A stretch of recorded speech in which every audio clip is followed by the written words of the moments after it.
Hi hello മക്കളെ, എല്ലാവർക്കും നമസ്കാരം, ഗുഡ് മോർണിംഗ്, സുപ്രഭാതം. നമ്മുടെ സൂപ്പർ നോട്ട്സിന്റെ 5 AM ക്ലബിന്റെ പുതിയൊരു എപ്പിസോഡുമായിട്ട് നിങ്ങളുടെ മുമ്പിലേക്ക് വന്നിരിക്കുകയാണ്. അപ്പോൾ വീണ്ടും ഞാൻ ആവർത്തിക്കുകയാണ്, രാവിലെ പഠിച്ച നല്ല അടിപൊളിയായിട്ട് ഉഷാറായിട്ട് ക്രിസ്റ്റൽ ക്ലിയർ ആയിട്ട് നമുക്ക് ആ കോൺസെപ്റ്റിനെ മനസ്സിലാക്കാം. നമുക്ക് യാതൊരു വിധത്തിലുള്ള ബുദ്ധിമുട്ടുകളോ അല്ലെങ്കിൽ ഒരു ഡിസ്ട്രാക്ഷൻസും വരാത്തൊരു സമയമാണ് രാവിലെ എന്ന് പറയുന്നത്. അപ്പോൾ വളരെ ഉഷാറായിട്ട് പുതിയ ദിവസത്തിൽ നമ്മൾ ആദ്യമായിട്ട് നമ്മുടെ കയ്യിലേക്ക് അല്ലെങ്കിൽ നമ്മുടെ മനസ്സിലേക്ക് എത്തുന്നത് നമ്മുടെ പഠന കാര്യങ്ങൾ തന്നെയായിരിക്കും. അപ്പൊ ഗുണം എന്താണ്? ഇന്നത്തെ ദിവസം നമുക്ക് പഠിക്കാൻ വേണ്ടിയിട്ട് നല്ല ഊർജ്ജമായിരിക്കും. എന്ത് കാര്യങ്ങളിലും ആ ഒരു പഠിക്കാനുള്ള ഒരു ത്വര, അല്ലെങ്കിൽ പുതിയ കാര്യങ്ങൾ അന്വേഷിച്ചറിയാനുള്ള ഒരു ആഗ്രഹം നമ്മുടെ ഉള്ളിൽ ഉണ്ടാകും മക്കളെ. അപ്പോൾ ഇന്നത്തെ എപ്പിസോഡിൽ നമ്മൾ ചർച്ച ചെയ്യാൻ വേണ്ടി പോകുന്ന ആ ഒരു ചോദ്യം, നമ്മുടെ ഇന്നത്തെ ചോദ്യം എന്ന് പറയുന്നത് നമ്മുടെ ഇന്ത്യയെ സംബന്ധിക്കുന്ന ഏറ്റവും ഇമ്പോർട്ടന്റ് ആയിട്ടുള്ള ഒരു ചോദ്യമാണ്.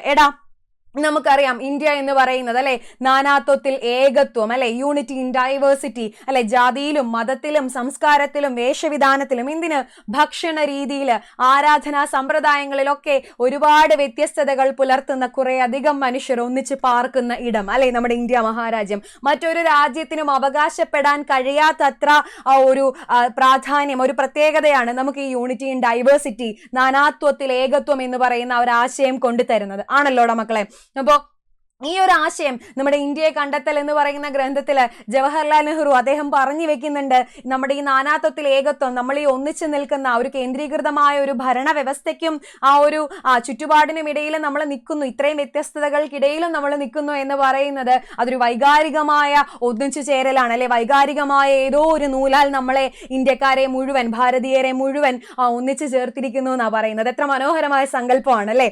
അപ്പൊ ആ മനോഹരമായ സങ്കല്പം അത് ഇന്ന് നമ്മൾ കൈവരിച്ചിരിക്കുന്നത് ഒരുപാട് കാലത്തെ കുറെ അധികം മനുഷ്യരുടെ ത്യാഗസ്മരണ ഉണർത്തുന്ന കുറെ അധികം ഓർമ്മകളിലൂടെയാണ്. ഈ ഒരു നാനാത്വത്തിൽ ഏകത്വം എന്ന് പറയുന്ന ആ ഒരു ആശയത്തെക്കുറിച്ച് നമ്മൾ ആലോചിക്കുമ്പോഴേ ഒരുപാട് മനുഷ്യരുടെ അവരുടെ പ്രയത്നങ്ങളെ, അവരുടെ പ്രവർത്തനങ്ങളെ നമുക്ക് വിസ്മരിക്കാൻ കഴിയുകയില്ല അല്ലെ. ശരിക്കും പറഞ്ഞാൽ നമ്മുടെ ഈ ചോദ്യം വന്നിരിക്കുന്നത് 19-ാം നൂറ്റാണ്ടിലെ ഇന്ത്യയെ സംബന്ധിക്കുന്നതാണ്. 19-ാം നൂറ്റാണ്ടിലെ ഇന്ത്യയെ സംബന്ധിക്കുമ്പോൾ നമുക്കറിയാം രണ്ട് കാര്യങ്ങളാണ് 19-ാം നൂറ്റാണ്ടിലെ ഇന്ത്യ ഫേസ് ചെയ്തുകൊണ്ടിരുന്നത്. ഏതൊക്കെയായിരുന്നത്? ഒന്നെന്ന് പറയുന്നത് ഓഫ് കോഴ്സ് ബ്രിട്ടീഷ് റൂൾ ആയിരുന്നു കൊളോണിയൽ ഭരണമായിരുന്നു. കൊളോണിയൽ അധികാരികളുടെ ചൂഷണവും അതിനെതിരെ നമ്മൾ നടത്തിയിരുന്ന ചെറുത്തുനിൽപ്പുകളുമായിരുന്നു 19-ാം നൂറ്റാണ്ടിലെ ഇന്ത്യ കണ്ട ഒന്നാമത്തെ ഘടകം എന്ന് പറയുന്നത്. ഇന്ത്യയുടെ ചരിത്രം നമ്മൾ പരിശോധിക്കുകയാണെങ്കിൽ ആദ്യത്തെ ഘടകം എന്ന് പറയുന്നത് അതായിരുന്നു. രണ്ടാമത്തേത് എന്തായിരുന്നടാ? ഇന്ത്യക്കുള്ളിൽ തന്നെ ഒന്ന് വിദേശ ശക്തികളുടെ ആക്രമണമായിരുന്നുവെങ്കിൽ, അല്ലെങ്കിൽ വിദേശീയരുടെ പ്രവർത്തന ഫലമായി നമുക്കുണ്ടായ ബുദ്ധിമുട്ടുകളായിരുന്നുവെങ്കിൽ, രണ്ടാമത്തേത് എന്ന് പറയുന്നത് നമ്മുടെ ഇന്ത്യക്കുള്ളിൽ തന്നെ നടന്ന കാര്യങ്ങളായിരുന്നു. എന്തായിരുന്നു എന്നറിയോ? ജാതിയുടെയും മതത്തിന്റെയും പേരുള്ള ഉച്ചനീചത്വങ്ങൾ, വിവേചനപരമായ നിലപാടുകൾ ഏറ്റവും കൂടുതൽ നിലനിന്നൊരു സമയമായിരുന്നു അത് നമുക്കറിയാം തൊട്ടുകൂടായ്മ, തീണ്ടിക്കൂടായ്മ, ദൃഷ്ടിയിൽപ്പെട്ടാൽ കണ്ടുകൂടായ്മ തുടങ്ങിയിട്ടുള്ള ഒരുപാട് നീചപരമായിട്ടുള്ള കോൺസെപ്റ്റുകൾ നിലവിലിരുന്ന ഒരു കാലഘട്ടമായിരുന്നു 19-ാം നൂറ്റാണ്ട് എന്ന് പറയുന്നത്. അപ്പോൾ ഈ ഒരു കാലഘട്ടത്തില് നമുക്കറിയാം, നമ്മുടെ ഏറ്റവും ഇമ്പോർട്ടൻസ്, നമ്മൾ പ്രൈം ഇമ്പോർട്ടൻസ് കൊടുത്തൊരു കാര്യം എന്ന് പറയുന്നത് ബ്രിട്ടീഷുകാരെ തുരത്തുക, അവരുടെ ചൂഷണ വിധേയമായ നടപടികൾക്ക് നമ്മൾ ഇനി നിന്നു കൊടുക്കില്ല ആണല്ലോ. അപ്പൊ ഇതിനു വേണ്ടിയിട്ട് നമ്മൾ എന്ത് ചെയ്തടാ? ദേശീയ പ്രസ്ഥാനങ്ങൾ ഉണ്ടായി, ദേശീയ പ്രസ്ഥാനം ഉണ്ടായി.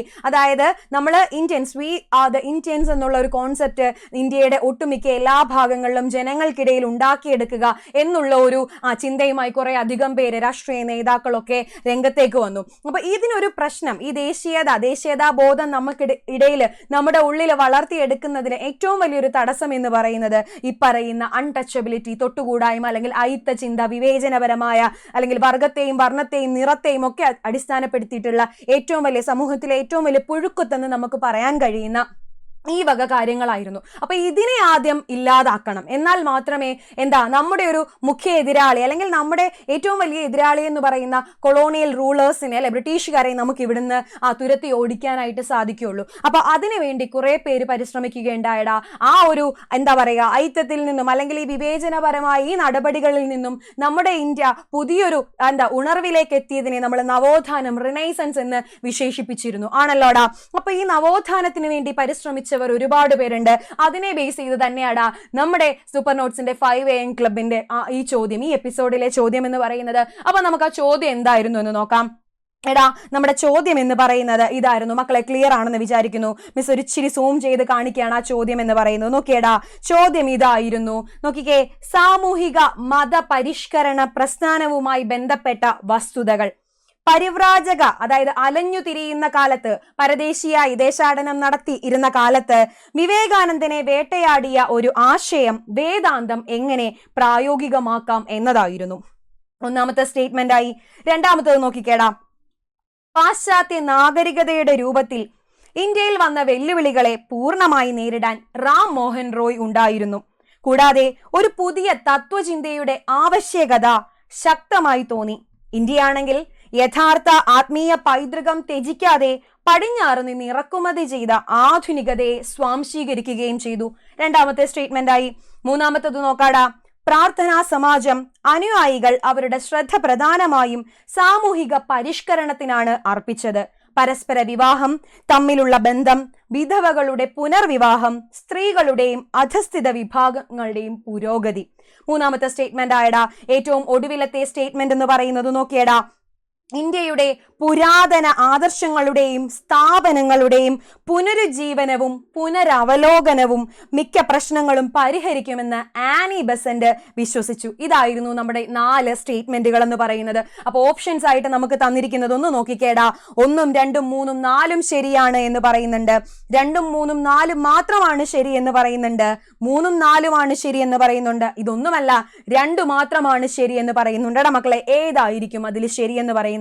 നമുക്കൊന്ന് നോക്കാം. ഒന്നാമത്തെ സ്റ്റേറ്റ്മെന്റ്, ഓരോ സ്റ്റേറ്റ്മെന്റ് ആയിട്ട് നമുക്കൊന്ന് നോക്കാം. പരിവ്രാജക കാലത്ത്, അതായത് ദേശാടനം നടത്തിയിരുന്ന കാലത്ത് സ്വാമി വിവേകാനന്ദനെ അലട്ടിയ അല്ലെങ്കിൽ വേട്ടയാടിയ പ്രധാന പ്രശ്നം എന്ന് പറയുന്നത് വേദാന്തം എങ്ങനെ പ്രായോഗികമാക്കാം എന്നതായിരുന്നു. തീർച്ചയായിട്ടും അല്ലേ? ഒരു ഏകമതം, ഏകമനുഷ്യൻ എന്ന് പറയുന്ന, അല്ലെങ്കിൽ ആ ഒരു ഒന്നാണ്, എല്ലാവരും സർവരും ഒന്നാണ് അല്ലെ, ആ ഒരു ആശയം മറ്റുള്ളവരിലേക്ക് എത്തിക്കാനാണ് വിവേകാനന്ദൻ ഏറ്റവും കൂടുതൽ ശ്രമിച്ചിട്ടുണ്ടായിരുന്നത്. അപ്പോൾ അദ്വൈത ചിന്തയിൽ അധിഷ്ഠിതമായ അദ്ദേഹത്തിന്റെ വേദാന്തത്തെ എങ്ങനെ സംക്രമണം നടത്തണം, എങ്ങനെ സംക്രമിപ്പിക്കണം, എങ്ങനെ നമ്മളിലേക്ക് എത്തിക്കണം എന്നതായിരുന്നു വിവേകാനന്ദന്റെ ചിന്ത എന്ന് പറയുന്നത്. ശരിയല്ലേടാ? അത് ശരിയാണ്. അടുത്ത നോക്കിക്കേ, പാശ്ചാത്യ നാഗരികതയുടെ രൂപത്തിൽ ഇന്ത്യയിൽ വന്ന പരിഷ്കാരങ്ങൾ അല്ലെ, ഈ വെല്ലുവിളികളെ പൂർണ്ണമായിട്ടും നേരിടാൻ ആദ്യമായിട്ട് രംഗത്ത് വന്നത് ആരെന്നാ പറയുന്നത്? റാം മോഹൻ റോയ്, രാജാ റാം മോഹൻ റോയ് ആണെന്നാ പറയുന്നത് അല്ലേടാ. ശരിക്കും പറഞ്ഞാല് ഇംഗ്ലീഷ് വിദ്യാഭ്യാസം അല്ലെ, കേണൽ മെക്കാളയുടെ ആ ഇംഗ്ലീഷ് വിദ്യാഭ്യാസം ഇന്ത്യയിൽ വന്ന സമയത്ത് ആധുനികത അല്ലെ, പാശ്ചാത്യ നാഗരികത അല്ലെങ്കിൽ ആധുനികത എന്ന് നമ്മൾ ചെല്ലപ്പേരിട്ട് വിളിക്കുന്ന ആ ഒരു വെസ്റ്റേൺ കൾച്ചറിനെ നമ്മൾ അഡാപ്റ്റ് ചെയ്തു തുടങ്ങി എന്നുള്ളതിന്റെ സൂചനയായിരുന്നു ഇവിടുത്തെ ഇംഗ്ലീഷ് വിദ്യാഭ്യാസത്തെ നമ്മൾ കുറച്ചുപേരെങ്കിലും സ്വീകരിച്ചത്. ഇപ്പോഴും അത് നമുക്കറിയാം അല്ലെ, പാശ്ചാത്യ വെസ്റ്റേൺ കൾച്ചർ എന്തായാലും അതിനെ അഡാപ്റ്റ് ചെയ്യാനുള്ള ഒരു കഴിവ് നമുക്കുണ്ട് ആണല്ലോ. അപ്പൊ അതിനെതിരെ, അതാണ് ഏറ്റവും നമ്മുടെ സാംസ്കാരികമായ തകർച്ചയ്ക്ക് ഏറ്റവും വലിയ കാരണം അതെന്ന് ആദ്യം കണ്ടെത്തിയത് രാജാ റാം മോഹൻ റോയ് ആയിരുന്നു എന്നാണ് പറയുന്നത്. ആണോടാ? ആന്നടാ, ശരിയല്ലേ? അപ്പൊ പുള്ളി എന്തു പറഞ്ഞു? പാശ്ചാത്യ നാഗരികതയല്ല ഇവിടെ വേണ്ടത്, മറിച്ചോ ഒരു പുതിയ തത്വചിന്ത ഇവിടെ വേണം, നമ്മുടേത് എന്ന് കരുതുന്ന ഒരു തത്വചിന്ത, ഒരു ഭാരതീയ പൈതൃകമുള്ള ഒരു തത്വചിന്ത ഇവിടെ ആവശ്യമാണ്. എന്നിരുന്നാൽ മാത്രമേ നമ്മുടെ പ്രശ്നങ്ങൾ പരിഹരിക്കപ്പെടുകയുള്ളൂ എന്നൊരു വിശ്വാസം ആർക്കുണ്ടായിരുന്നു മക്കളെ? രാജാ റാം മോഹൻ റോയ്ക്ക് ഉണ്ടായിരുന്നു. ശരിയാണല്ലോടാ? അതും ശരിയാണ് അല്ലെ. നമ്മുടെ ആത്മീയ പൈതൃകത്തെ ത്യജിക്കാതെ പടിഞ്ഞാറ് നിന്ന് സ്വീകരിക്കുന്ന ആ ഒരു ആധുനികതയെ നമുക്ക് വേണ്ട എന്ന കാഴ്ചപ്പാടായിരുന്നു അദ്ദേഹത്തിന് ഉണ്ടായിരുന്നത്. ശരിയാണ്. അടുത്ത നോക്കിക്കേ, പ്രാർത്ഥനാ സമാജത്തിന്റെ അനുയായികൾ പ്രധാനമായിട്ടും ശ്രദ്ധ കേന്ദ്രീകരിച്ചത് ഏതിലായിരുന്നടാ?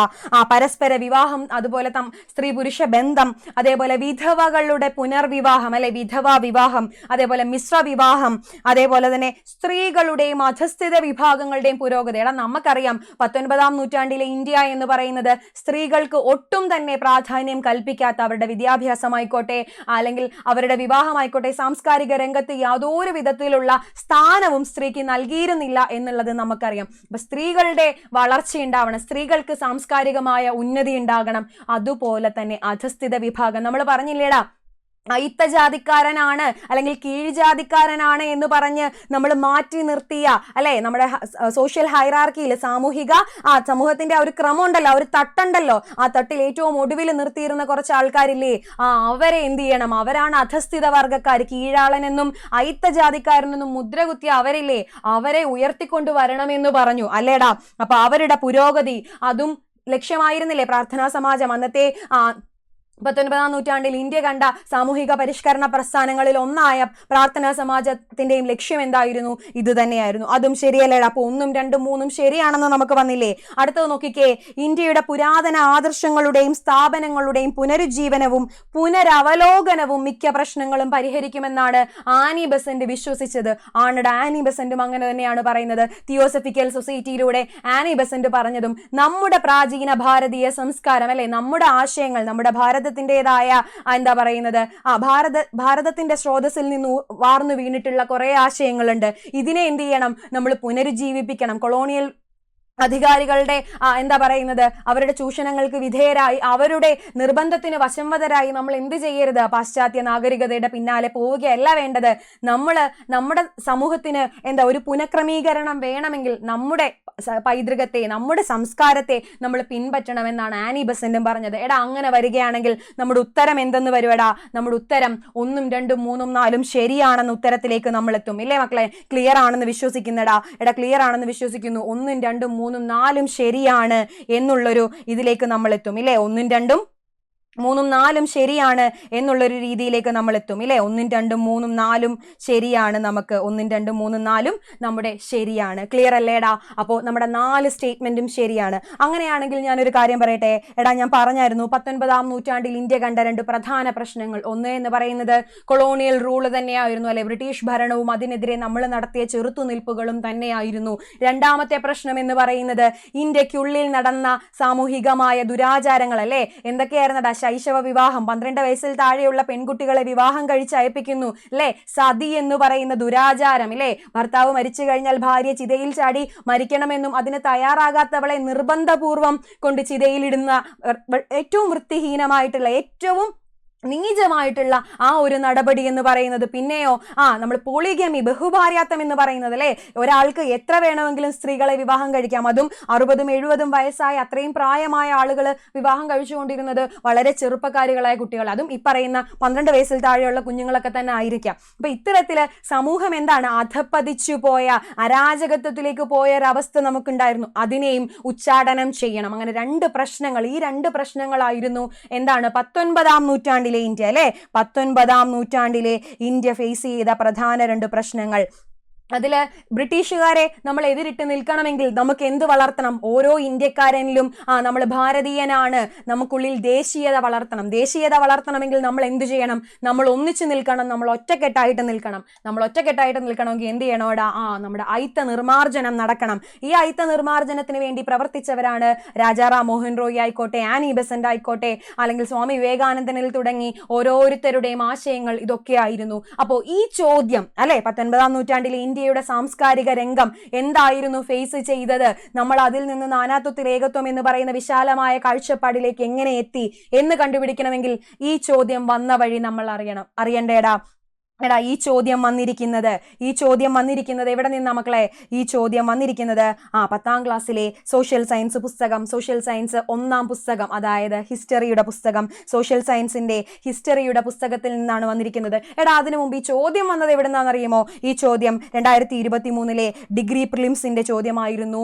ബിരുദതല പ്രാഥമിക പരീക്ഷയുടെ 2023 ഡിഗ്രി പ്രിലിംസിന്റെ ചോദ്യമായിരുന്നു എന്ത് എന്ന് പറഞ്ഞത്. നമ്മൾ ഇപ്പൊ കണ്ട ഈ ചോദ്യം എന്ന് പറയുന്നത്, ഈ ചോദ്യം വന്നത് എവിടെ നിന്നാണെന്നറിയുമോ? ഈ ചോദ്യം ചോദിച്ചത് ഈ പരീക്ഷയിലായിരുന്നെങ്കിൽ ചോദ്യം വന്നത് എവിടെയാടാ? ചോദ്യം വന്നത് നമ്മുടെ SCERT പാഠപുസ്തകത്തിൽ നിന്ന്. മക്കളെ ക്ലിയർ ആണെന്ന് വിചാരിക്കുന്നടാ. നമ്മുടെ SCERT പാഠപുസ്തകം ഏതാടാ? 10ാം ക്ലാസ്സിലെ അല്ലേ SCERT 10ാം ക്ലാസ്സിലെ SCERT പുസ്തകം സോഷ്യൽ സയൻസ് 1. സോഷ്യൽ സയൻസ് 1 എന്ന് പറയുന്ന പുസ്തകം ഏത്? അതിന്റെ വോളിയം 1 1ാം ഭാഗം, സോഷ്യൽ സയൻസ് അഥവാ ഹിസ്റ്ററിയുടെ 1ാം ഭാഗം പുസ്തകത്തിൽ ചാപ്റ്റർ 5 5ാമത്തെ ചാപ്റ്റർ ഏതാടാ? സംസ്കാരവും ദേശീയതയും എന്ന് പറയുന്ന ചാപ്റ്ററിൽ നിന്നാണ് വന്നത്. തെളിവ് കാണിക്കാടാ. തെളിവ് കാണിച്ചു തരാം. എവിടെന്നാ വന്നതെന്നുള്ള കാണിച്ചു തരാം. നോക്കിക്കേ, 5ാമത്തെ ചാപ്റ്റർ സംസ്കാരവും ദേശീയതയും എന്ന് പറയുന്ന ചാപ്റ്റർ എവിടുത്തെ? 10ാം ക്ലാസ്സിലെ ഹിസ്റ്ററിയുടെ 1ാം ഭാഗം ടെക്സ്റ്റിൽ, വോളിയം 1 ടെക്സ്റ്റില് 5ാമത്തെ ചാപ്റ്റർ സംസ്കാരവും ദേശീയതയും. സാമൂഹിക പരിഷ്കരണം എന്താ പറഞ്ഞേക്കുന്നേ? ഇന്ത്യൻ ജനങ്ങളിൽ വളർന്നു വന്ന സ്വതന്ത്ര ചിന്ത അല്ലെ, 19-ാം നൂറ്റാണ്ടിന്റെ തുടക്കത്തിൽ തന്നെ ആ സ്വാതന്ത്ര്യം നമുക്ക് നേടണം എന്ന് പറയുന്ന അതിയായ ആഗ്രഹം നമുക്കുള്ളിൽ അലയടിക്കുന്നുണ്ടായിരുന്നു. അതേപോലെയോ ആധുനികവൽക്കരണത്തോടുള്ള താല്പര്യവും യുക്തിചിന്തയും ഒക്കെ തന്നെയും 19-ാം നൂറ്റാണ്ടിൽ വ്യത്യസ്ത സാമൂഹിക പരിഷ്കരണ പ്രസ്ഥാനങ്ങൾക്ക് ഇന്ത്യയിൽ ജന്മം നൽകി. ആണല്ലോ, ആണ്. പ്രധാനമായിട്ടും 2 ലക്ഷ്യങ്ങളായിരുന്നു ഉണ്ടായിരുന്നത് ഇന്ത്യയിൽ ഉണ്ടായ സാമൂഹിക പരിഷ്കരണ പ്രസ്ഥാനങ്ങൾക്ക്. ഏതൊക്കെയായിരുന്നടാ? ഇന്ത്യൻ സമൂഹത്തിൽ നിലനിൽക്കുന്ന അനാചാരങ്ങളെ എതിർക്കുക, ഇല്ലേ, അനാചാരങ്ങളെ എതിർക്കുക, എല്ലാ മനുഷ്യർക്കും വിവേചനമില്ലാതെ വഴി നടക്കാനും വസ്ത്രം ധരിക്കാനും വിദ്യാഭ്യാസം നേടാനുമുള്ള പൗരാവകാശങ്ങൾ നൽകുക, അല്ലെ, എല്ലാ മനുഷ്യർക്കും irrespective of the caste and creed എന്നാ പറയുന്നത്, അല്ലെ, നമ്മള് ജാതിക്കും മതത്തിനും ഒക്കെ അപ്പുറമായിട്ട് എല്ലാവർക്കും തുല്യമായ അവകാശം, വിദ്യാഭ്യാസത്തിനായിക്കോട്ടെ, സഞ്ചാരത്തിനായിക്കോട്ടെ, ആരാധനയ്ക്കായിക്കോട്ടെ, എന്ത് വേണം, തുല്യമായ അവകാശങ്ങൾ ഉണ്ടാകണമെന്നാണ് നമ്മൾ പറഞ്ഞുകൊണ്ടിരുന്നത്. ആണല്ലോ, അന്നത്തെ സാമൂഹിക പരിഷ്കരണ പ്രസ്ഥാനങ്ങൾക്ക് ഈ 2 ലക്ഷ്യമായിരുന്നു ഉണ്ടായിരുന്നത്. അങ്ങനെയാണെങ്കിൽ നോക്കിക്കേടാ, പക്ഷേ അതിന് അന്നത്തെ സാമൂഹിക ഘടന അനുവദിക്കുന്നതായിരുന്നോ? അല്ല. അതിന്റെ കാരണം എന്താണെന്ന് നമ്മൾ ഓൾറെഡി പറഞ്ഞു കഴിഞ്ഞു. മക്കളെ നോക്കിക്കേടാ, അപ്പൊ അവര് മുന്നോട്ട്, ഈ സാമൂഹിക പരിഷ്കർത്താക്കൾ, ഈ നവോത്ഥാന നായകരൊക്കെ മുൻപോട്ട് വെച്ച കുറച്ച് ആശയങ്ങൾ ഉണ്ടായിരുന്നു. എന്തൊക്കെയായിരുന്നടാ ആശയങ്ങൾ എന്ന് പറയുന്നത്? ഒന്നാമത്തത് എന്ന് പറയുന്നത് ജാതി വ്യവസ്ഥ എന്ന് പറയുന്ന പുഴുക്കുത്തിനെ സമൂഹത്തിൽ നിന്ന് എടുത്തു മാറ്റുക, അല്ലെ, ജാതി വ്യവസ്ഥ നിർമാർജനം ചെയ്യുക. മക്കളെ കാണാൻ കഴിയുന്നുണ്ടല്ലോടാ, നോക്കിക്കേ, എല്ലാവരുടെയും അവകാശങ്ങളെ സംരക്ഷിക്കണം എന്ന് പറഞ്ഞു. സ്ത്രീകൾക്കെതിരായ വിവേചനങ്ങൾ അവസാനിപ്പിക്കണം. ഞാൻ പറഞ്ഞില്ലേ, സ്ത്രീകൾ എന്ന് പറയുന്നത് വളരെ ശോചനീയമായ അവസ്ഥയായിരുന്നു അന്നത്തെ സമൂഹത്തിൽ ഉണ്ടായിരുന്നത്. പിന്നെയോ എല്ലാവർക്കും വിദ്യാഭ്യാസം നൽകുക. വിദ്യാഭ്യാസം ലഭിച്ചു കഴിഞ്ഞാൽ നമുക്ക് എന്തു കിട്ടും?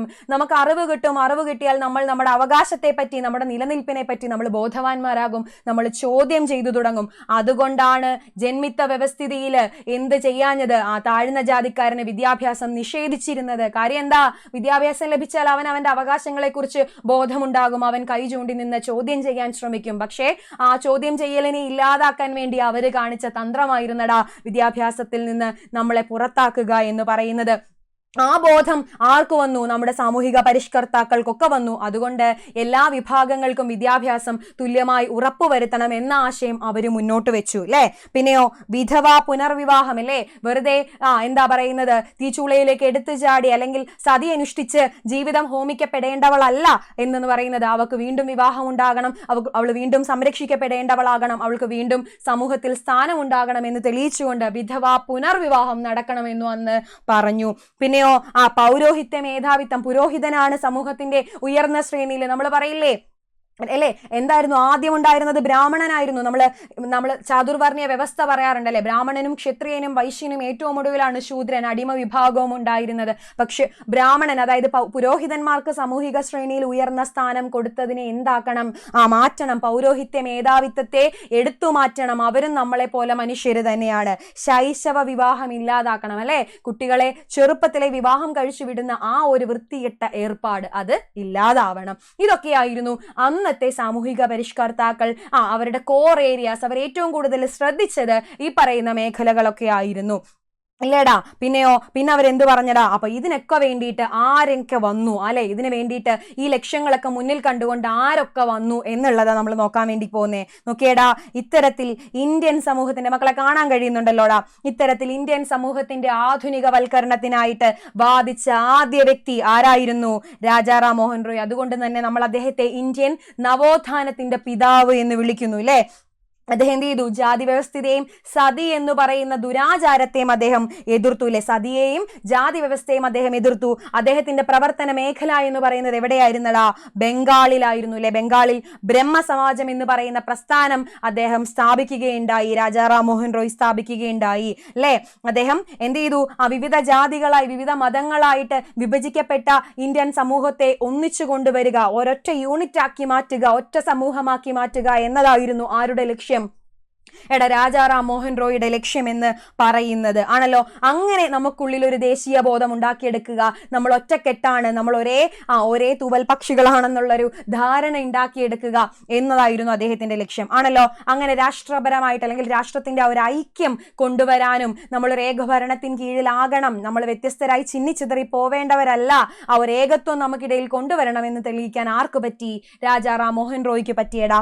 ഇതേപോലെ രാജാറാം മോഹൻ റോയ് ബംഗാളിൽ ചെയ്ത ഈ പറയുന്ന നവോത്ഥാന ശ്രമങ്ങളൊക്കെ തന്നെ, നവോത്ഥാനം അല്ലെങ്കിൽ സാമൂഹിക പുനരുത്ഥാന പ്രവർത്തനങ്ങളൊക്കെ രാജ്യത്തിന്റെ വിവിധ ഭാഗങ്ങളിൽ മറ്റുള്ളവരുടെ ശ്രദ്ധ ആകർഷിക്കുകയും തെക്കും വടക്കും കിഴക്കും ഒക്കെ ആയിട്ട്, പടിഞ്ഞാറും ഒക്കെ ആയിട്ട് ഇന്ത്യയുടെ വിവിധ ഭാഗങ്ങളിൽ പലരും ഇതേ ആശയങ്ങൾ പ്രചരിപ്പിക്കാൻ മുന്നോട്ട് വരികയും ചെയ്തു. അതിനുശേഷമാണ് ആര് വരുന്നത്? ഈശ്വർ ചന്ദ്ര വിദ്യാസാഗർ. അദ്ദേഹവും എവിടെ തന്നെയായിരുന്നു? ബംഗാളിൽ തന്നെയായിരുന്നു. ബംഗാളില് ഈശ്വർ ചന്ദ്ര വിദ്യാസാഗർ എന്ത് ചെയ്തു? സാമൂഹിക പരിഷ്കരണത്തിനായിട്ട് അദ്ദേഹം ഏറ്റവും കൂടുതൽ ശ്രദ്ധിച്ച മേഖല എന്ന് പറയുന്നത് വിധവകളുടെ പുനർവിവാഹമായിരുന്നു. അപ്പൊ അദ്ദേഹത്തിന്റെ പ്രവർത്തന ഫലമായി ആ നിയമം വരെ എന്ത് ചെയ്തു? വഴിമാറിക്കൊടുത്തട. 1856 ബ്രിട്ടീഷ് ഗവൺമെന്റ് എന്ത് ചെയ്തു? ഹിന്ദു വിധവ പുനർവിവാഹ നിയമം പാസാക്കി. 1856 ഒരു ഫാക്ട് ആയില്ലേ? 1856 ഈശ്വർ ചന്ദ്ര വിദ്യാസാഗറിന്റെ പ്രവർത്തന ഫലമായി അന്നത്തെ ബ്രിട്ടീഷ് ഗവൺമെന്റ് എന്ത് ചെയ്തു? നമ്മുടെ ബ്രിട്ടീഷ് ഗവൺമെന്റ് ഹിന്ദു വിധവ പുനർവിവാഹ നിയമം പാസാക്കുകയുണ്ടായി അല്ലെ. പിന്നെയോ ഈശ്വർ ചന്ദ്ര വിദ്യാസാഗർ പിന്നെന്താ ചെയ്തേ? സ്ത്രീകളുടെ വിദ്യാഭ്യാസ പുരോഗതിക്ക് വേണ്ടിയും അദ്ദേഹം പ്രവർത്തിച്ചു. അദ്ദേഹം എന്ത് ചെയ്തു? വിവിധ ഭാഗങ്ങളിലായിട്ട് വിദ്യാലയങ്ങൾ സ്ഥാപിച്ചു അല്ലെ. വിവിധ ഭാഗങ്ങളിലായിട്ട് അദ്ദേഹം വിദ്യാലയങ്ങൾ സ്ഥാപിച്ചു. സ്ത്രീകളുടെ വിദ്യാഭ്യാസത്തിന് വേണ്ടി, അവരുടെ ഉന്നമനത്തിനായിട്ട് പല പ്രസ്ഥാനങ്ങളും അന്ന് രൂപം കൊണ്ടു. വിധവകൾക്ക് അതുപോലെ തന്നെ അപ്പം ബംഗാളിൽ രാജാറാം മോഹൻ റോയും ഈശ്വർ ചന്ദ്ര വിദ്യാസാഗറും ഒക്കെ ചെയ്തതുപോലെ ബോംബെയിലെടാ ഇങ്ങ് തെക്കോട്ട് വന്നു. ബോംബെയില് പണ്ഡിറ്റ് രമാഭായ് എന്ത് ചെയ്തു? വിധവകൾ ഒതുങ്ങിക്കൂടേണ്ടവരല്ല, അവർക്ക് എന്ത് വേണം? വിദ്യാഭ്യാസം ലഭിക്കണം അല്ലെ. ശാരദാ സദൻ സ്ഥാപിച്ചു. അടുത്ത ഫാക്ട് ആയില്ലേ മക്കളെ? പണ്ഡിറ്റ് രമാഭായ്. അടുത്ത പരീക്ഷയ്ക്ക് ചോദിക്കുമായിരിക്കാം. പണ്ഡിറ്റ് രമാഭായ് വിധവകൾക്ക് വിദ്യാഭ്യാസം നൽകാനായിട്ട് ശാരദാ സദൻ എന്ന് പറയുന്ന വിദ്യാലയങ്ങൾ സ്ഥാപിച്ചു. ആണല്ലോ. അപ്പോ ഇങ്ങനെ പലരായിരുന്നു അന്നത്തെ കാലത്ത് എന്ത് ചെയ്യുന്നത്? ഇന്ത്യയില് വിവിധ നവോത്ഥാന ആശയങ്ങളുമായിട്ട് കടന്നു വന്നത്. അപ്പൊ ആരൊക്കെ കടന്നു വന്നു എന്നുള്ളത് വിശാലമായ ഒരു പട്ടികയായിട്ട് നമുക്ക് ഈ ചാപ്റ്ററിൽ തന്നിട്ടുണ്ടായിരുന്നു. നമുക്ക് അതുകൂടി ഒന്ന് നോക്കിപ്പോകാം. മക്കളെ മിസ് സൂം ചെയ്ത് കാണാൻ പറ്റുന്നുണ്ടല്ലോ അല്ലെ? നോക്കിക്കേടാ, ഓരോ പരിഷ്കരണ പ്രസ്ഥാനങ്ങളും അതിന്റെ പിന്നിൽ പ്രവർത്തിച്ച വ്യക്തികളും അവരുടെ പ്രധാനപ്പെട്ട ആശയങ്ങളും കൊടുത്തിട്ടുണ്ട്. നോക്കിപ്പോകണം, കൃത്യമായിട്ട് ചോദ്യം വരും. നോക്കിയേടാ, കാണാൻ പറ്റുന്നുണ്ടല്ലോടാ. ആര്യ സമാജം, ആദ്യത്തേത് ആര്യ സമാജമായിരുന്നു. ആര്? സ്വാമി ദയാനന്ദ സരസ്വതി ആയിരുന്നു അല്ലെ. വിഗ്രഹാരാധനയും ശൈശവ വിവാഹത്തെയും എതിർക്കുക എന്നുള്ളതായിരുന്നു ആര്യ സമാജത്തിലൂടെ സ്വാമി ദയാനന്ദ സരസ്വതി ചെയ്തത്. അടുത്ത നോക്കിക്കേ, സ്വാമി വിവേകാനന്ദൻ എന്താ ചെയ്തേ? രാമകൃഷ്ണ മിഷനിലൂടെ ഇതേപോലെ തന്നെ അനാചാരങ്ങളെയും ജാതി വ്യവസ്ഥയെയും എതിർക്കുകയും സ്വാതന്ത്ര്യം സമത്വം സ്വതന്ത്ര ചിന്ത എന്നിവ പ്രോത്സാഹിപ്പിക്കുകയും ചെയ്തു. ആര് ചെയ്തടാ? സ്വാമി വിവേകാനന്ദൻ ചെയ്തു. ഏത് പ്രസ്ഥാനം? രാമകൃഷ്ണ മിഷനിലൂടെ. അടുത്ത നോക്കിക്കേ, ഇന്ത്യയിലെ മുസ്ലിങ്ങൾക്ക് സാമൂഹികവും വിദ്യാഭ്യാസപരവുമായി ഉയർച്ച കിട്ടണം അല്ലെ. മതന്യൂനപക്ഷം എന്ന പേരിൽ പിന്നിലേക്ക് പോകാൻ പാടില്ല എന്ന് കരുതി അലിഗഡ് പ്രസ്ഥാനത്തിലൂടെ ആര് വന്നു? സർ സെയ്ദ് അഹമ്മദ് ഖാൻ വന്നു. അങ്ങനെയാണെങ്കിലോ അങ്ങനെ പ്രാർത്ഥനാ സമാജം നമ്മൾ പറഞ്ഞില്ലേടാ, ക്വസ്റ്റ്യനിലുണ്ട്. പ്രാർത്ഥനാ സമാജം ആരുടേതായിരുന്നു? ആത്മറാം പാണ്ഡുരംഗിൻ്റെതായിരുന്നു അല്ലെ. മിശ്രഭോജനവും മിശ്രവിവാഹവും വിധവകളുടെ പുനർവിവാഹവും സ്ത്രീകളുടെയും പിന്നാക്ക വിഭാഗങ്ങളുടെയും പുരോഗതി. കണ്ടോ, ക്വസ്റ്റ്യനിൽ വന്ന സെയിം സെന്റൻസ്. സ്ത്രീകളുടെയും പിന്നാക്ക വിഭാഗങ്ങളുടെയും പുരോഗതിക്കായിട്ട് നിലകൊള്ളുകയും ചെയ്യുകയായിരുന്നു ആര്? പ്രാർത്ഥനാ സമാജത്തിന്റെ പ്രവർത്തകര്. ആരുടെ നേതൃത്വത്തിൽ? ആത്മറാം പാണ്ഡുരംഗിന്റെ നേതൃത്വത്തിൽ. കിട്ടിയോടാ? അങ്ങനെയാണെങ്കിൽ അടുത്ത നോക്കിക്കേ, അടുത്തത് നമ്മുടെ അടുത്ത ചോദ്യം. ആനി ബെസന്റ് എവിടെയായിരുന്നു?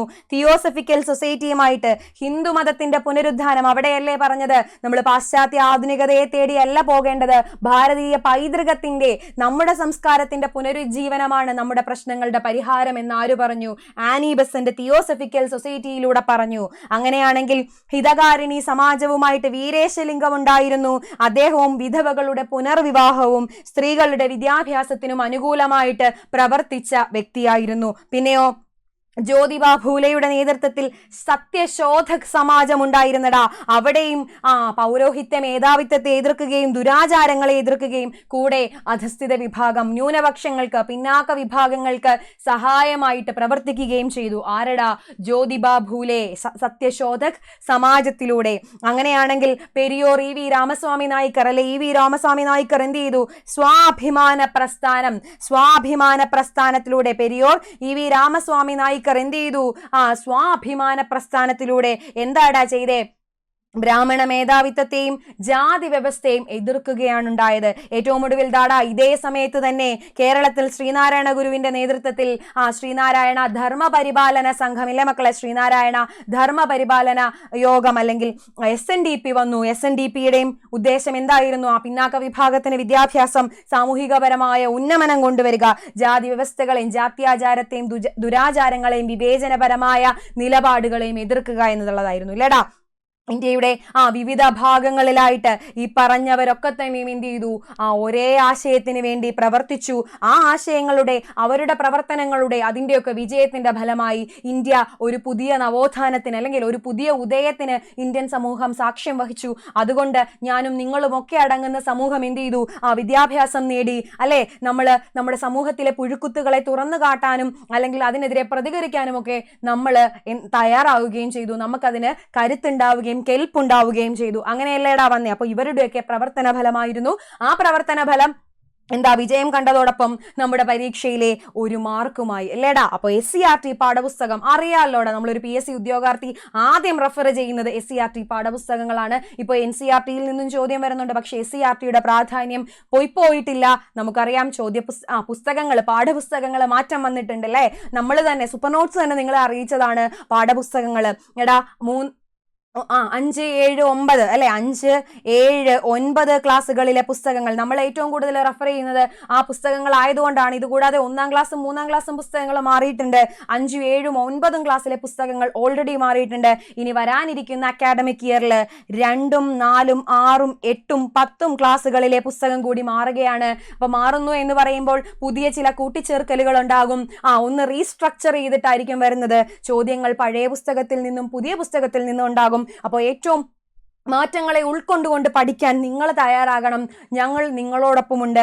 അതിൻ്റെ ആദ്യ ചുവടാണ് എന്ന് പറയുന്നത് നമ്മുടെ 5 AM ക്ലബ് എന്ന് പറയുന്നതടാ. 5 മണിക്ക് അതികാലത്തെ പ്രഭാതത്തിൽ നമ്മൾ ഒന്നിച്ചു പഠിക്കും. ഞാൻ നിങ്ങളോടൊപ്പം ഉണ്ടാകും. അതുപോലെ നമ്മുടെ അധ്യാപകരൊക്കെ തന്നെയും നിങ്ങളോടൊപ്പം ഉണ്ടാകും. അപ്പം എല്ലാ ടീച്ചേഴ്സും അവരവരുടെ വിഷയങ്ങളുമായിട്ട് ഓരോരോ ചോദ്യങ്ങൾ അല്ലെങ്കിൽ പുതിയ പുതിയ ഫാക്റ്റുകൾ, പുതിയ പുതിയ കണ്ടന്റുകൾ, പുതിയ പുതിയ കോൺസെപ്റ്റുകൾ നിങ്ങളിലേക്ക് എത്തിക്കാൻ വേണ്ടിയിട്ട് ഞങ്ങൾ ഓരോരുത്തരും ഉണ്ടാകുമടാ. അതാണ് നമ്മുടെ സൂപ്പർ നോട്ട്സിന്റെ SN 5 AM club, super notes 5 AM club ശുഭാരംഭമാണ്. നിങ്ങളുടെ ദിവസങ്ങൾ സൂപ്പർ നോട്ട്സിനോടൊപ്പമായിരിക്കും തുടങ്ങുന്നത്. നിങ്ങളുടെ ദിവസങ്ങൾ മനോഹരമാക്കുന്നത്, നിങ്ങളുടെ പഠന വേഗത കൂട്ടുന്നതും, നിങ്ങളുടെ പഠന യാത്ര മനോഹരമാക്കുന്നതും, നിങ്ങളുടെ ജോലി എളുപ്പമാക്കുന്നതും എല്ലാം സൂപ്പർ നോട്ട്സിനോടൊപ്പമായിരിക്കും. പഠിക്കാൻ നിങ്ങൾ തയ്യാറാണെങ്കിൽ കാലത്തെ തന്നെ ഞങ്ങൾ നിങ്ങളോടൊപ്പമുണ്ട്. നിങ്ങളുടെ ഓരോ ദിവസവും ആരംഭിക്കുന്നത് സൂപ്പർ നോട്ട്സിനോടൊപ്പമാകട്ടെ. അപ്പോൾ SN 5 AM ക്ലബിന്റെ പുതിയൊരു എപ്പിസോഡിൽ നമുക്ക് വീണ്ടും കാണണം മക്കളെ. അപ്പം മറക്കണ്ട, നല്ലൊരു ദിവസമായിരിക്കട്ടെ. അപ്പോൾ ഒരിക്കൽ കൂടി സുപ്രഭാതം, നല്ലൊരു ദിവസം ആശംസിക്കുന്നു. വീണ്ടും കാണാം. Thank you.